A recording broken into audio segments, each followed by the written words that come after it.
तो गाइस इस वीडियो के अंदर हम पढ़ने वाले हैं part 2 of the salient features of LLP. तो हमने 7 तक पढ़ लिए थे, नो म्यूचुअल एजेंसी तक। अब हम उसके आगे पढ़ेंगे। तो 8 पॉइंट है हमारा, minimum and maximum number of partners. Every LLP shall have at least 2 partners. कम से कम 2 पार्टनर तो होने ही चाहिए किसी भी एलएलपी के अंदर। There is no maximum limit, कोई भी मैक्सिमम लिमिट नहीं है कितने पार्टनर हो सकते हैं एलएलपी में उसकी। तो मिनिमम कितने हो गए, मिनिमम 2 तो होने ही चाहिए और मैक्सिमम की कोई लिमिट नहीं है। 9th हो गया हमारा डेजिग्नेटेड पार्टनर्स। हर एक एलएलपी के अंदर एटलीस्ट 2 इंडिविजुअल्स डेजिग्नेटेड पार्टनर्स के उससे होने ही चाहिए, जिसके अंदर से एक रेजिडेंट ऑफ इंडिया तो होना ही चाहिए। आगे जाके बताएं, आगे जाके चैप्टर के अंदर पता चलेगा कि रेजिडेंट ऑफ इंडिया किसको कहते हैं। ठीक है, तो अभी मतलब इस पर हमें इतना ध्यान नहीं देना, बस हमें ये याद रखना है कि डेजिग्नेटेड पार्टनर्स का क्या कॉन्सेप्ट लिखा है कि हर एक एलपी के अंदर कम से कम 2 इंडिविजुअल डेजिग्नेटेड पार्टनर होने चाहिए। उसमें से कम एक रेजिडेंट ऑफ इंडिया भी होना ही चाहिए। दोनों भी हो सकते हैं लेकिन एक तो होना ही चाहिए। 10th पॉइंट हमारा, management of business. The partners in the LLP are entitled to manage the business of LP. जो पार्टनर्स हैं एलएलपी के अंदर, उनकी ड्यूटी है कि वो बिजनेस को मैनेज करें। लेकिन जो सिर्फ डेजिग्नेटेड पार्टनर्स हैं वो रिस्पॉन्सिबल होते हैं लीगल कंप्लायंस के लिए। अगर कुछ भी लीगली दिक्कत होती है, कुछ भी अगर होता है, तो वो ही सिर्फ लीगली उनको ही आंसर देने होते हैं। Business for profit only. LLP can not be form for charitable और not for profit purpose. Business मतलब एलएलपी को हमेशा प्रॉफिट के पर्पस के लिए बनाते हैं, नॉट फॉर प्रॉफिट के लिए पर्पस के लिए, और ऐसे चैरिटी करने के पर्पस से नहीं बनाते। LLP agreement. The mutual rights and duties of the partners are governed by an agreement between partners. कि मतलब जो भी पार्टनर्स हैं एलएलपी के अंदर, उनके क्या म्यूचुअल राइट और ड्यूटीज़ हैं, वो कोई एग्रीमेंट है, एलएलपी एग्रीमेंट, उसके अंदर लिखा हुआ है। At the LLP act 2008 provides flexibility to the partners to form agreement as per their. मतलब कि जो एलएलपी एक्ट 2008 है, वो पार्टनर्स जो एलएलपी के, उनको फ्लेक्सिबिलिटी प्रोवाइड करता है कि वो अपने अकॉर्डिंग एग्रीमेंट बना सकते हैं। For matters not provided in the agreement. Agreement के अंदर अगर कोई मैटर के बारे में नहीं लिखा, तो the mutual rights and duties shall be governed by the provisions of the LLP act 2008 specified in attached to the act. मतलब कि अगर किसी भी मैटर के बारे में एग्रीमेंट में नहीं लिखा हुआ है, तो जो म्यूचुअल राइट और ड्यूटीज़ हैं शैल बी गवर्नड, मतलब कि जो म्यूचुअल और ड्यूटीज़ और राइट्स नहीं बताई हैं, उनका मतलब लागू होंगी, वो लगेंगी यहाँ पे। ये कौन सा एक्ट बोलता है? Provisions of LLP act 2008। The duties and obligations of designated partners shall be provided in the law. मतलब जो ड्यूटीज़ हैं और ऑब्लिगेशंस हैं डेजिग्नेटेड पार्टनर्स की, जो हमने आगे नहीं पढ़े थे अभी, उनकी वो लॉ के अंदर देनी चाहिए। अब हमारा 13 पॉइंट है, एनुअल अकाउंट्स। हर एक एलएलपी को, every LLP shall be under an obligation to maintain annual accounts. मतलब कि हर एक एलएलपी को एनुअल अकाउंट मेंटेन करने की ऑब्लिगेशन, मतलब भार के नीचे होना ही चाहिए। मतलब भार, ऑब्लिगेशन मतलब बोझ हो उसके ऊपर, मतलब उस चीज़ का कि एनुअल अकाउंट उसे मेंटेन करना ही है। A statement of accounts and solvency shell be filed by every LLP with the registrar. जो रजिस्ट्रार होता है उसके साथ हर एक एलएलपी को अपनी सॉल्वेंसी का वो फाइल करना पड़ता है। क्यों? क्योंकि भाई अगर कल को एलएलपी किसी भी कॉन्ट्रैक्ट में घुस रहा है, तो फिर उसके बाद सामने वाली पार्टी को पता ही नहीं होगा ना कि वो सॉल्वेंट है इंसॉल्वेंट। तो इससे उनको भी पता चलता है कि वो सॉल्वेंट है इंसॉल्वेंट। फिर चौथा पॉइंट हमारा, कन्वर्जन इनटू एलएलपी। ठीक है, अगर कोई भी फर्म, प्राइवेट कंपनी या फिर अनलिस्टेड पब्लिक कंपनी एलएलपी में कन्वर्ट होना चाहती है, तो वो शेड्यूल 2nd, 3rd, 4th के उससे हो सकती है।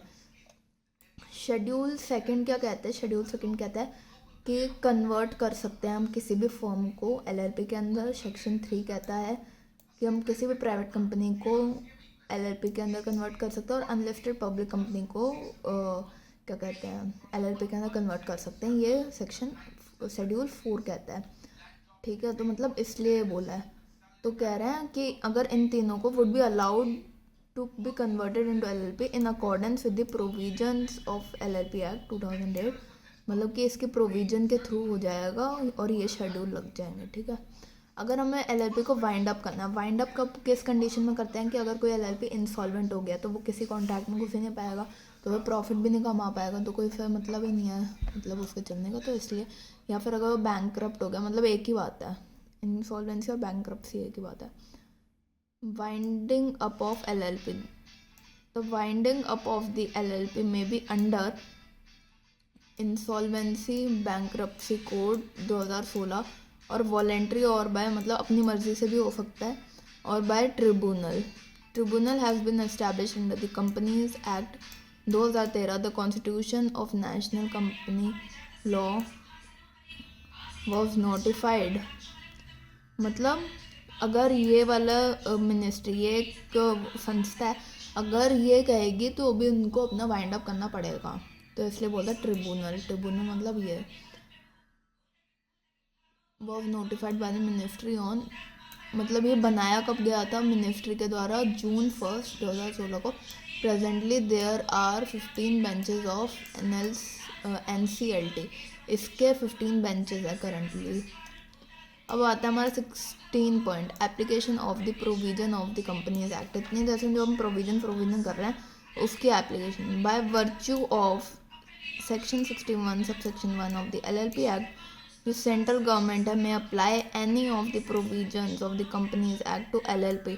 किसी भी सेंट्रल गवर्नमेंट किसी भी कंपनीज एक्ट का प्रोविजन लगा सकती है LLP पे बाय नोटिफिकेशन डाल के ऑफिशियल गैजेट पे, एज इट इज़ और विद सच एक्सेप्शंस मॉडिफिकेशन, मतलब उसमें थोड़े मॉडिफिकेशन करके भी लगा सकती है, मतलब बिल्कुल सेम लगाना ज़रूरी नहीं है, उसमें थोड़ा एडेप्टेशन करके भी लगा सकती है। Deemed necessary, for example all the provisions of the section 458 of the companies act 2013 have been made applicable except proviso to subsection 1, ठीक है। मतलब सारी की सारी इसकी एक्सेप्ट करके इसको लगा दी गई हैं बाय पब्लिकेशन, इसमें पब्लिश कर दिया कितनी डेट को, 29 अप्रैल 2015 को। Section 460 relating to condonation of delay in certain cases of the companies act have been made applicable to LLP। ये LLP के अंदर भी, ये जो हमारा है उसको LLP के अंदर भी एप्लीकेबल कर दिया नोटिफिकेशन से। कौन सी डेट पे, 30 जनवरी 2020। फिर उसके बाद है कन्वर्ट करने का, ही conversion of LLP into joint stock company under the companies act section 366 with effect from, कब बनाया ये सेक्शन, इतने को मतलब विद इफेक्ट फ्रॉम, मतलब इस तारीख को कुछ हुआ था उसके मतलब इफेक्ट से बना है। It is possible for an LLP to get itself registered as company as per Companies Amendment Act by virtue 374. Upon registration as a company, LLP incorporated under this LLP Act shall be deemed to have been dissolved with effect from इतना 15 date appointed by the central government for enforcing the above provision.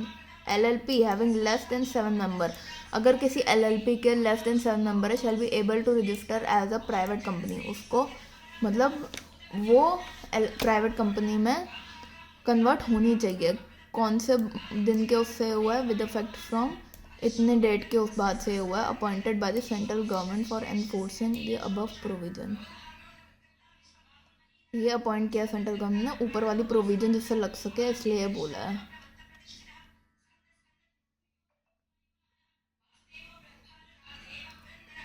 अब हमारा आता है taxation of LLP।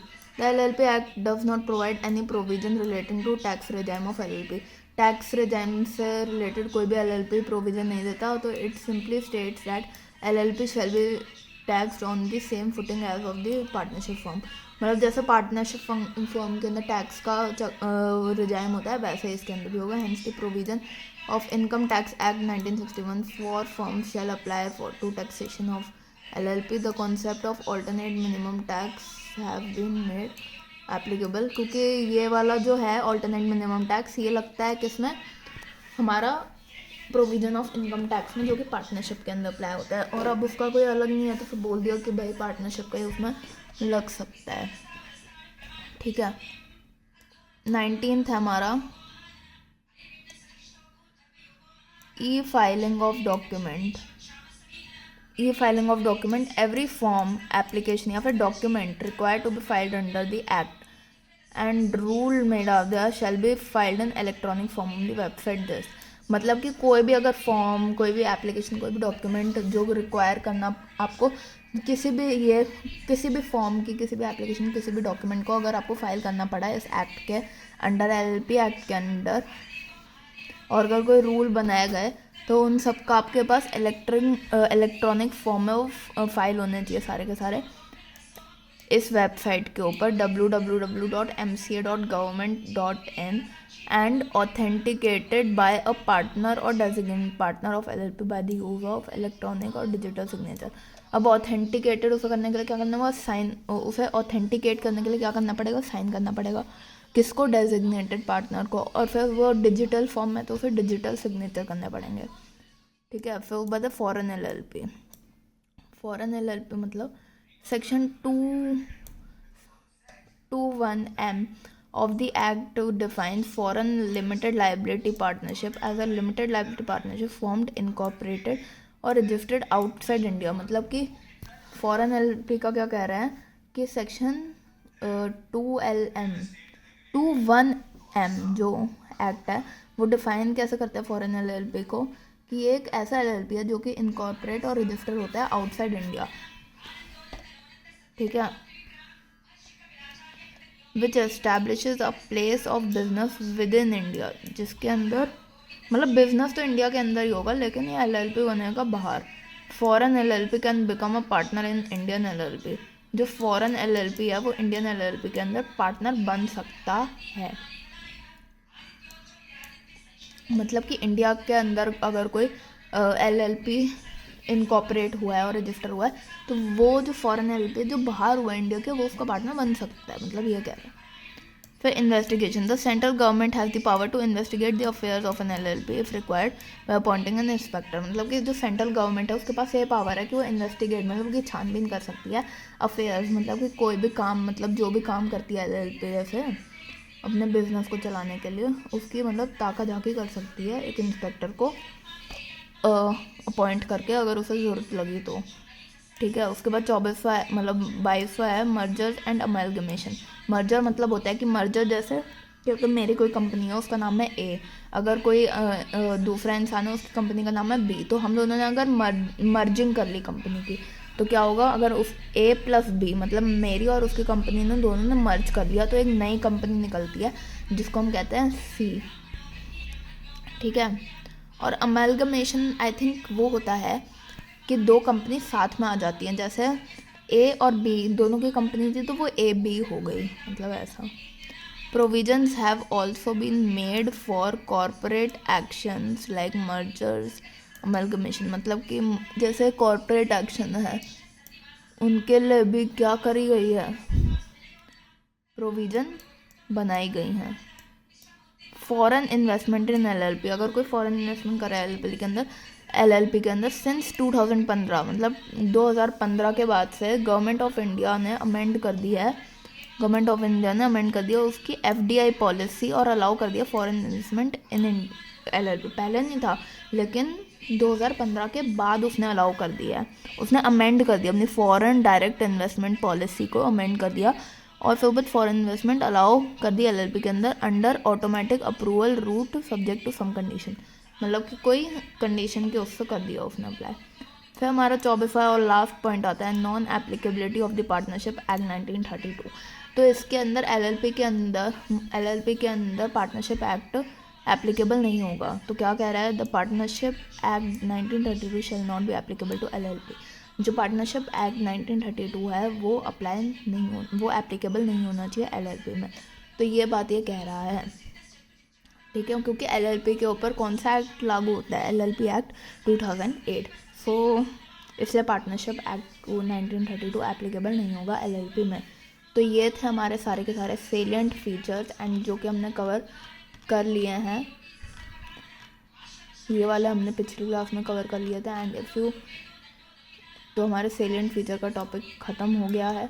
तो अगर आपको हमारी ये वीडियो पसंद आई हो तो प्लीज़ इस वीडियो को like, share, comment and subscribe ज़रूर कर दीजिएगा। एंड ये था part 2 of salient feature. And salient feature ख़त्म हो गया है, तो अब हम शुरू करेंगे। अब नेक्स्ट वीडियो के अंदर मैं बता देती हूँ हम क्या पढ़ेंगे।